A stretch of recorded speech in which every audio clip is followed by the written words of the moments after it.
വിദേശ തൊഴിൽ പരിശീലനത്തിനും തൊഴിലവസരങ്ങൾക്കും little flower engineering institute Kalamassery. പഠിച്ചാൽ ജോലി ഉറപ്പാണ്. പഞ്ചാബിലെ തദ്ദേശ സ്വയംഭരണ സ്ഥാപനങ്ങളിൽ നടന്ന വോട്ടെടുപ്പിൽ ഇലക്ട്രൽ ബാലറ്റ് ഉപയോഗിക്കാതിരുന്നപ്പോൾ ഉണ്ടായ റിസൾട്ട് എത്രത്തോളം ശക്തവും വ്യക്തവുമായി BJP തള്ളിക്കളയുന്നതാണ് എന്ന് മനസ്സിലാക്കാം.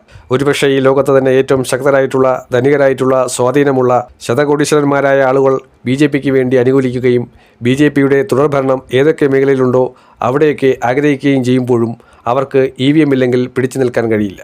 ജനങ്ങളുടെ മനസാക്ഷി അവർക്ക് സ്വാധീനിക്കാൻ ഇപ്പോഴും കഴിയില്ല എന്നുള്ളതിൻ്റെ ഉത്തമ ഉദാഹരണമാണ് പഞ്ചാബിൽ അടിപതറിയത്. രാഘവ് ഛത്തയെ പോലെ ഒരു നേതാവിനെ നോക്കൂ. വളരെ കുറഞ്ഞ കാലഘട്ടം കൊണ്ട് തന്നെ ഒരു രാജ്യസഭ MP എന്ന രീതിയിൽ തിളങ്ങുകയും പേരെടുക്കുകയുമൊക്കെ ചെയ്തതാണ്.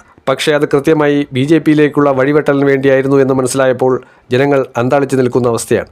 രാഘവ് ഛത്ത മാത്രമല്ല, ഇത്തരത്തിൽ പലരും പെരുമാറുന്നുണ്ട് എന്നുള്ളത് കോൺഗ്രസ് നേതൃത്വത്തിന് നന്നായി അറിയാവുന്ന കാര്യമാണ്.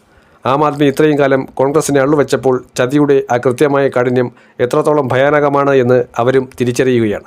മദ്യനയ കേസുമായി ബന്ധപ്പെട്ട് കെജ്രിവാളിനെ മുക്തമാക്കിയതും അതുപോലെ തന്നെ മനീഷ് സിസോദിയയുടെ രാഷ്ട്രീയ ജീവിതത്തിൽ വന്ന മാനനഷ്ടങ്ങളുമൊക്കെ എല്ലാവർക്കും അറിയാവുന്നതാണ്. ഗുജറാത്തിൽ എന്തുകൊണ്ട് കോൺഗ്രസിനെ ദുർബലമാക്കിയ ആം ആദ്മി പാർട്ടി അവിടെ അരങ്ങുവാഴാൻ ശ്രമിക്കുന്നത്? ആം ആദ്മി പാർട്ടിയുടെ ഉദ്ദേശശുദ്ധി എത്രത്തോളം ശരിയാണ് എന്നുള്ളത് കൃത്യമായി പരിശോധിച്ചാൽ നമുക്കറിയാം. BJP ഏതൊക്കെ സംസ്ഥാനങ്ങളിലുണ്ടോ ആ സംസ്ഥാനങ്ങളിലൊക്കെ പ്രതിപക്ഷത്ത് കോൺഗ്രസ് ആണെങ്കിൽ കോൺഗ്രസിൻ്റെ വോട്ടുകളെ ഭിന്നിപ്പിക്കാൻ നിലവിൽ ആം ആദ്മിയോളം ഇന്ത്യയിലൊരു പാർട്ടിയില്ല എന്ന് വിചാരിച്ചു വെച്ചിട്ടാണ് അവർ ഓരോയിടത്തും ശ്രമിച്ചുകൊണ്ടിരിക്കുന്നത്.